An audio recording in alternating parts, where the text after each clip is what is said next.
All right, welcome back to another episode, Hoops and Football. Shannon, as always, if you guys could, before we get straight into this video, could you please hit that like and subscribe button?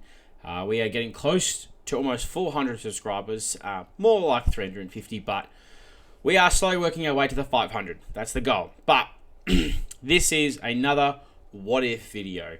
Now, I did do a what if video previously about Sullivan and Roby not being picked by Richmond, say West Coast was to take him or the Bombers were to trade up to pick 2 to get their hands on Sullivan and Roby. Now, I've had this thought a couple of days. I have seen a few people make the comment about this sort of pick or what Richmond do. Everyone's sort of gone with Sullivan Roby, Xavier Taylor, or Sullivan Roby, Sam Grill. Or if West Coast was to take Dyson Sharp, Richmond would probably take Cooper Duff Tytler. I have seen some people say that Richmond would completely skip over Sullivan Roby. I don't believe we will. I believe Sullivan Roby will be our next Josh Caddy. A little bit taller, but very similar draft profiles when they came in. So, I think this could be the future mid/forward, along with Sam Lawler, sort of maybe the dynamic 3 of a mid/forward players. So I've gone with Sullivan Roby and Sam Cumming. Now, as you guys will know, I've been quite a big fan of Sam Cumming. He's just a uber athlete for a midfielder. I know he's from South Australia. Some people have the worry about him. But I just think considering he's a mid/forward, I think he'd be a great pairing up with Sam Lawler and Sullivan Roby. So I thought, why not have a little quick dive into their profiles again before the draft comes up, and it's very soon.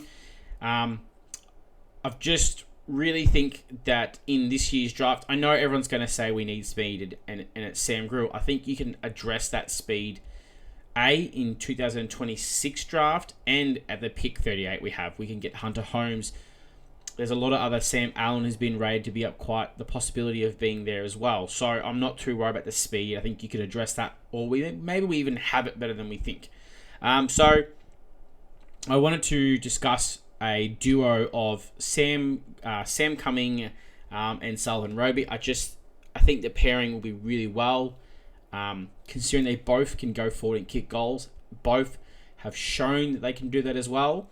So I thought quick snapshot of who they are and maybe some of the things that they both might have the exact same qualities in their draft profiles, and maybe what makes them a really good duo to have. And I know it's risky, the South Australian fact, but I think if Richmond can build a really good core foundation and show him that we are on the right path, that he never will want to leave.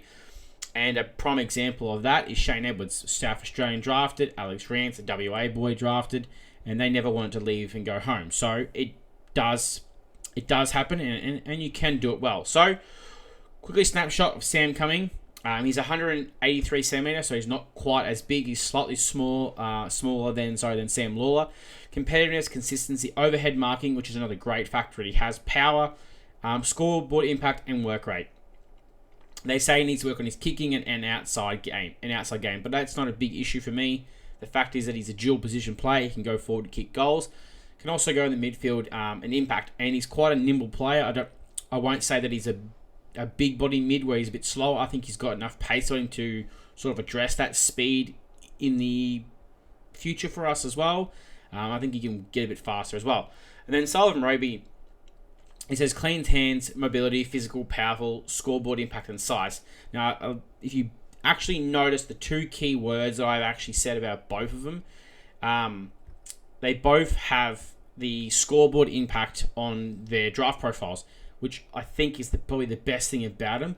So it works for me in the duo set of it because they both can go forward and kick goals, and it's not just they can if they need to. No, it's that they can go forward and they will hit the impact. They both have shown multiple times wherever they play, you put them in the forward to rest them, they will find the ball and they will kick goals. So it is a really good sort of pairing in my opinion as well.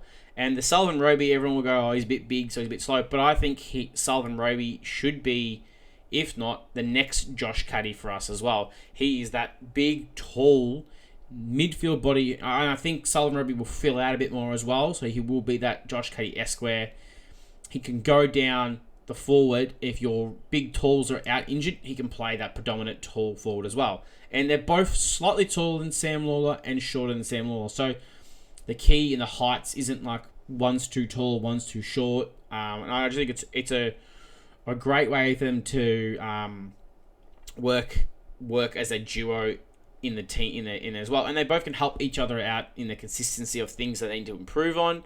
I just think it would be a great pair for the club to do for the future, because we never know where either of these guys are going to go. Everyone goes, oh, we know they're going to be stars. We don't know. What happens if Josh Smiley doesn't work out?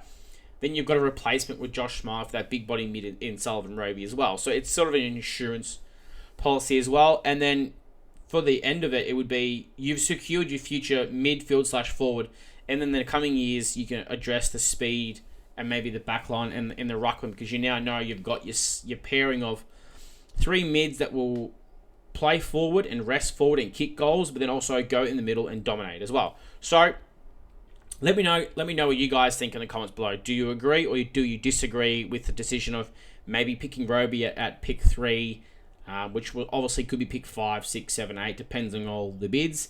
And then straight after that, picking Sam Cumming, or do you think we need to go after Grill or Xavier Taylor, which some people believe could be the replacement for Nick Flostone or Nathan Broad? All right, guys, that'll be it for this episode. Hit the like and subscribe button. I really do appreciate it. Stay safe, and as always, go Tigers.